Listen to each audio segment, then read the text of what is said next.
আমরা এখন সোশ্যাল মিডিয়ায় একটি ভিডিও আমাদের চোখে বেশি ভাসছে, বাংলাদেশ জামাত ইসলামকে নাকি ভোট দেওয়া হারাম।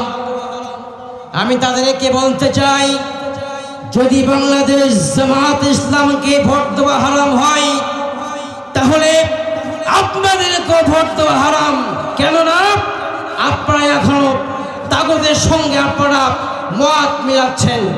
বাংলাদেশ ইসলামী ছাত্র শিবির, বাংলাদেশ জামাত ইসলামীর আকীদা এত খারাপ না যে তাদেরকে ভোট দেওয়া হারাম হয়ে যাবে। সম্মানিত ভাইরা আমার, যদি আমরা হুজুররা এক হতে না পারি, বাংলার মসনদে কিয়ামত পর্যন্ত ইসলামের সমাজ কায়েম হবে না। কে আলিয়া, কে সুন্নি, কে জামাত ইসলাম, কে কওমি দেখার সুযোগ নাই। আমরা সব হুজুররা এক প্ল্যাটফর্মে আসতে পারলে বাংলার জমিনে এমন কোনো মাইল পথ নাই কোরআনে আন্দোলনকে পিছিয়ে ফেলে ক্ষমতা মধ্যে বসতে পারে। আওয়াজ করে বলবেন কথা ঠিক কিনা? সম্মানিত বন্ধুগণ, আল্লাহ রাব্বুল আলামিন এই পৃথিবীর ময়দানে আমার নবীজি মুহাম্মদুর রাসূলুল্লাহ সাল্লাল্লাহু আলাইহি ওয়াসাল্লামকে জানিয়ে দিলেন, ওগো আমার প্রিয় নবী, আপনি বলে দেন যারা আমি আল্লাহ রাব্বুল আলামিনের পথে সংগ্রাম করবে, শহীদ হয়ে যাবে, তোমরা কখনো তাদেরকে মৃত্যু বলবা না। আল্লাহ রাব্বুল আলামিনের সম্পর্কে সুন্দর করে বলছেন, ওয়ালা তাকুলু লিমান ইউকতালু ফি সাবিলিল্লাহি আমওয়াত বাল আহইয়াউ ওয়ালাকিন লা তাশউরুন। চিৎকার মেরে বলুন আব্বাজিরা আল্লাহু আকবার। আল্লাহ রাব্বুল আলামিন বললেন, যারা আমি আল্লাহ রাব্বুল আলামিনের পক্ষে সংগ্রাম করলো আর শহীদ হয়ে গেল, তোমরা কখনো তাদেরকে মৃত্যু বলবে না। কেননা আমি আল্লাহ রাব্বুল আলামিন তাদেরকে কবর জগতে হায়াত দান করেছি। আমার সম্মানিত ভাইরা আমার, আল্লাহ রাব্বুল আলামিন তাদেরকে কবর জগতে রিজিক দান করলেন। আল্লাহ রাব্বুল আলামিন তিনি সেই কথা সুন্দর করে জানিয়ে দিচ্ছেন। আমার সঙ্গে সকলে ঠোঁট মিলিয়ে বলুন, ওয়ালা তাহসাবান্নাল্লাযীনা কুতিলু ফি সাবিলিল্লাহি আমওয়াত বাল আহইয়াউ ইনদা রাব্বিহিম ইরযাকুন। চিৎকার মেরে বলুন আল্লাহু আকবার।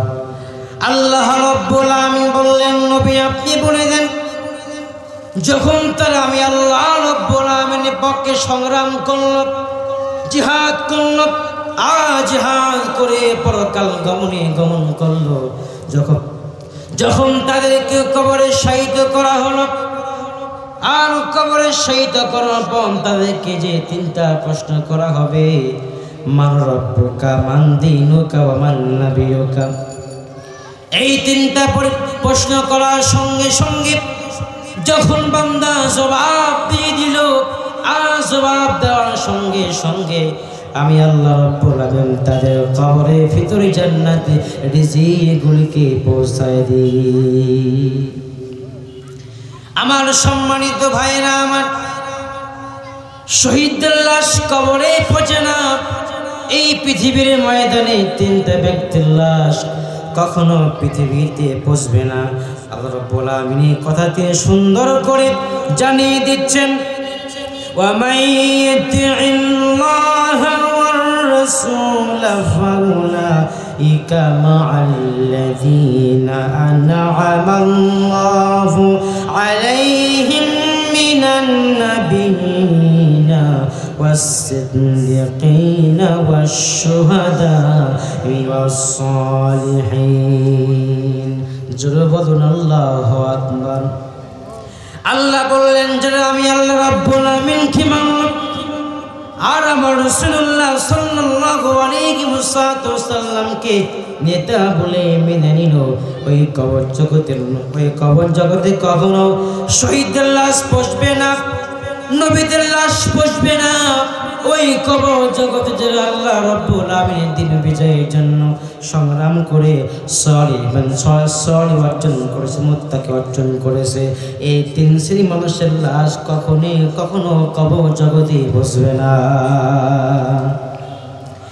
আমার সম্মানিত ভাইরা, আমার আল্লাহ নবীজি মুহাম্মদুর রাসূলুল্লাহ ডেকে বললেন, সাহাবীরা আমার শোনো, আল্লাহ রাব্বুল আলামিন তোমাদের জন্য জিহাদকে ফরজ করে দিয়েছে।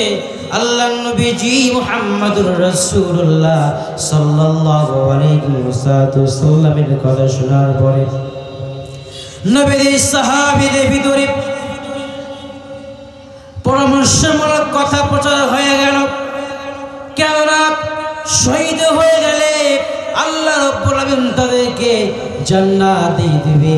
নবীজির সমস্ত সাহাবীরা জিহাদ করার জন্য তাদের মনের ভিতরে আগ্রহ প্রকাশ হয়ে গেল। নবীজি প্রত্যেকটা সাহাবীদের ভিতরে কেমন জানি একটা ভালোবাসা মনের ভিতরে আসা আরম্ভ করলো। আল্লাহ নবীজি দুইজন সাহাবী, একদম ছোট্ট সাহাবী মুআজ ইবনে মুআজ রাদিয়াল্লাহু তাআলা আনহু, আল্লাহ নবীজি মুহাম্মদুর রাসূলুল্লাহ সাল্লাল্লাহু আলাইহি ওয়াসাল্লামের সামনে এসে বললেন, নবীজি আপনি আমাকে জিহাদ করার জন্য পারমিশন দিয়ে দেন। আল্লাহ নবীজি মুহাম্মদুর রাসূলুল্লাহ সাল্লাল্লাহু আলাইহি ওয়াসাল্লাম ডেকে বলল, সাহাবীরা তোমাদের দুই ভাই বন্ধুত্ব কারো বয়স হয় নাই, তোমাদের ক্ষেত্রে জিহাদ করার কোনো প্রকার বৈধ কথা নাই। আল্লাহ নবীজি মুহাম্মদুর রাসূলুল্লাহর সামনে দুইজন মাসুম সাহাবী, কিশোর সাহাবী ডেকে বললেন, নবীজি আপনি আমাদেরকে পারমিশন দিয়ে জিহাদ করতে চাই, কিন্তু নবীজি মুহাম্মদুর রাসূলুল্লাহ সাল্লাল্লাহু আলাইহি ওয়াসাল্লাম কোনো প্রকার তাদেরকে পারমিশন দিল না। দুইজন ভাইয়ের ভিতরে দেখে বলল, ভাই নবীর সামনে কি করে বলা যায় জিহাদ করতে চাই? আমরা নবীজিকে একটা পরামর্শমূলক কথা বলতে চাই।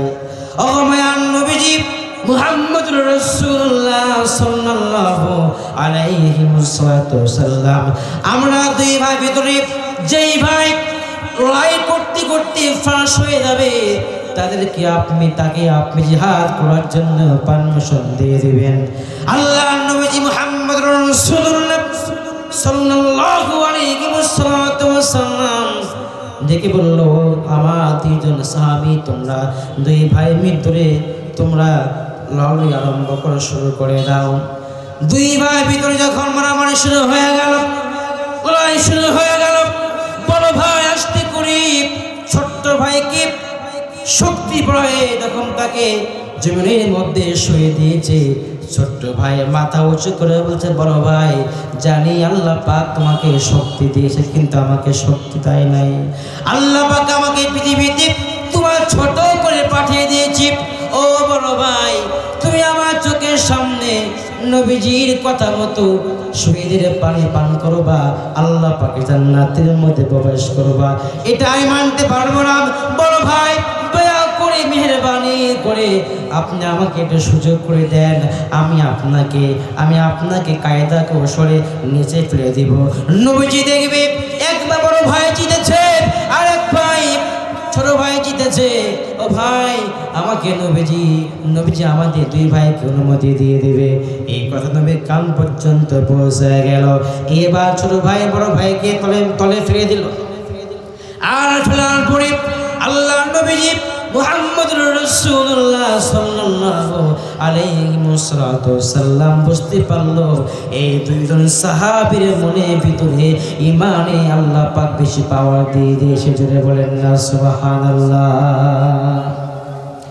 আল্লাহ নবীজি মুহাম্মদুর রাসূলুল্লাহ সাল্লাল্লাহু আলাইহি ওয়াসাল্লাম বুঝতে পারলেন আমার সাহাবীদের ভিতরে ইমানের পাওয়ার পেয়ে গেছে। কাল কিয়ামতের কঠিন মুসিবতের ময়দানে আমার আল্লাহ পাক রব্বুল আমিন কি বলবো, ও আল্লাহ রব্বুল আমিন আমার সাহাবীরা আপনার পক্ষে জীবন দিয়েছে, আমার সাহাবীদের বিনিময় করে আমার সমস্ত মনগুলোকে আজকে আপনি মাফ করে দেন। যদি বলেন না সুবহানাল্লাহ।